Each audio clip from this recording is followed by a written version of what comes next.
Unlock your potential with a comprehensive suite of investing tools and expert education with GammaEdge. Start your free 14-day trial today.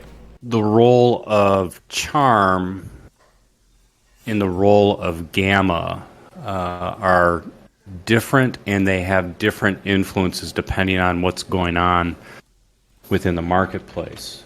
And I think they rear their heads at different times, and I think that was the context of the discussion.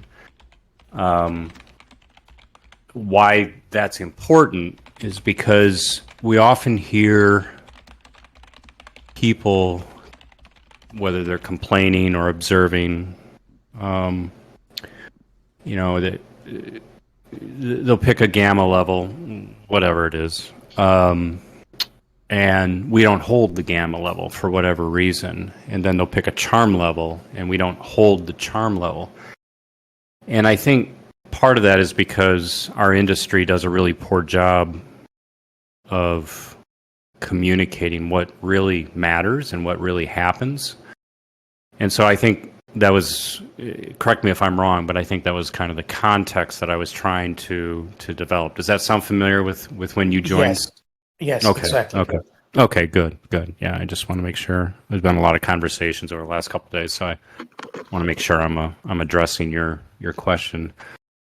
So there's, first and foremost, I think it's important that we realize that charm, gamma, vanna are all measurements of the change in delta due to something, whatever that something is. So deltas, is a measure in the change of the option price as a function of the change in the underlying. So as the underlying moves around due to buying, selling, and market forces, delta changes. And the rate at which delta changes is determined by a number of things. And these are the second order Greeks that I was just talking about. So it's really important to understand that, and I know you know this, but many people don't realize that delta is what's called a first order derivative, and that means it's the 800-pound gorilla in the room. And everything else measures kind of what influences the gorilla to move from one position to another position. So it's not that the gorilla is moving, it's small amounts of the gorilla. Now when we overlay that with the open interest, the OI surface, we get a magnifying effect. So the extreme that I like to talk about is if we had an OI surface of one contract, and one contract only in all directions, all strikes, all expiries. Wouldn't be a lot of influence, but we would get a really good idea of where charm, and I'll talk about charm's major impact here in a second, and gamma, and not so much vanna. I won't talk about vanna so much tonight, but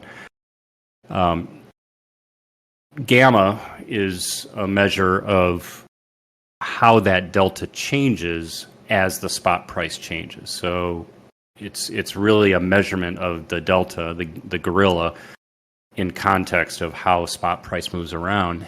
And on that one contract surface, we would see that gamma would be maximum right at the current price we are, just slightly off of it. So gamma is sensitive right where spot price is. Charm is a little different. Charm is due to time, and if we hold gamma or we hold spot price constant, charm is just what happens to delta as we click through time.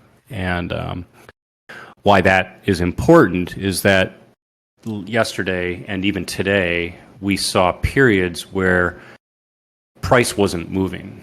And when price is not moving, meaning when spot price is not changing, we then have another impact that rears its head, and that's charm. And so charm is the thing that we need to pay attention to when spot price is stationary and when spot price is moving around, we have to pay attention to gamma. So back to the complaints or the comments that we hear often is that, you know, this gamma level wasn't respected, or this charm strike wasn't respected. And it's because Delta, the gorilla in the room, is really in control of everything.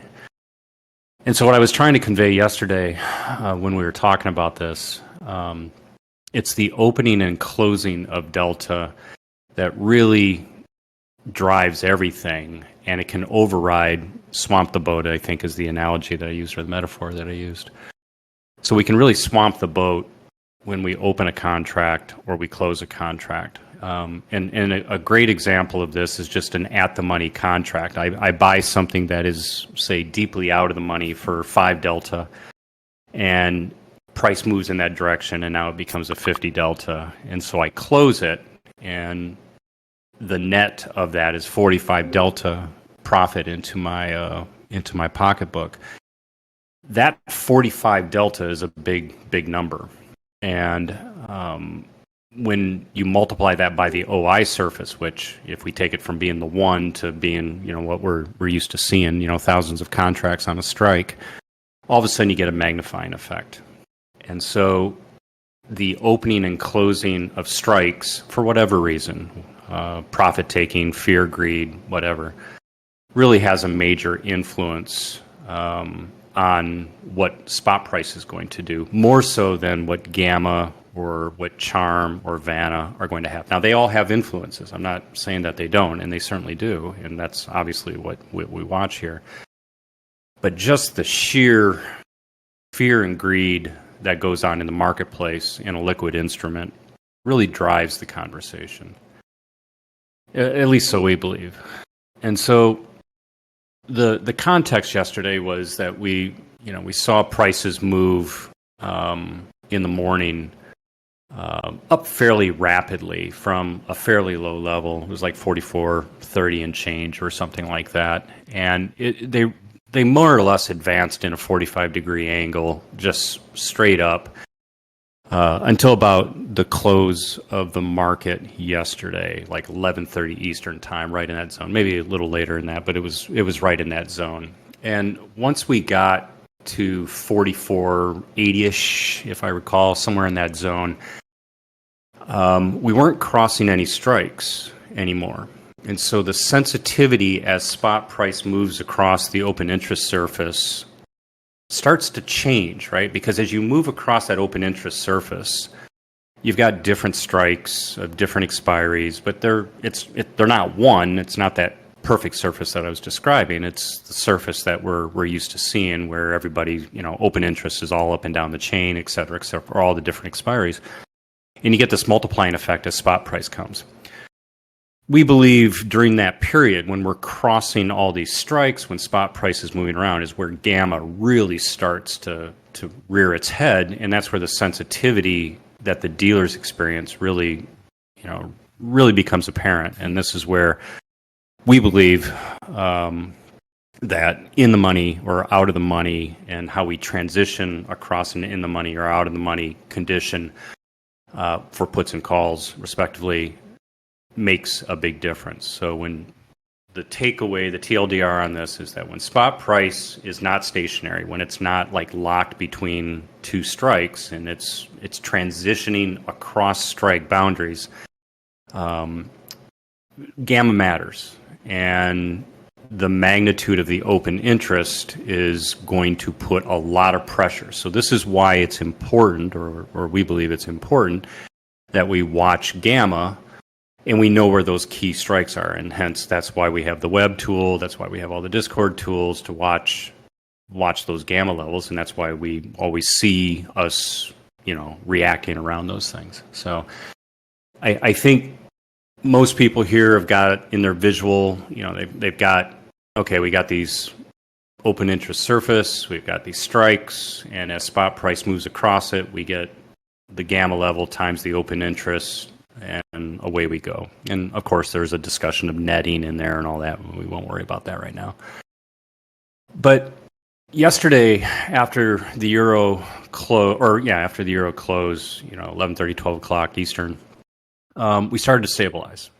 And we got into this kind of horizontal range from like noonish up towards, I would say, to a certain degree, almost to the close, but certainly like around 2 o'clock or so. So we were kind of at this 44, 80-ish zone, and we bounced up to 90 and then maybe back down to 80, and we were just kind of ping-ponging back and forth. Now, I know that's crossing the 85 strike, but the point here is that when we're drifting horizontally, and this goes directly to your question of charm, this is where charm really starts to appear, because not only are we in the afternoon session, which for a 0 DTE, charm is going to have a major influence, but we're not, for all intents and purposes, and I think I said this yesterday, because we're not crossing strikes, gamma really doesn't matter in this case, because we presume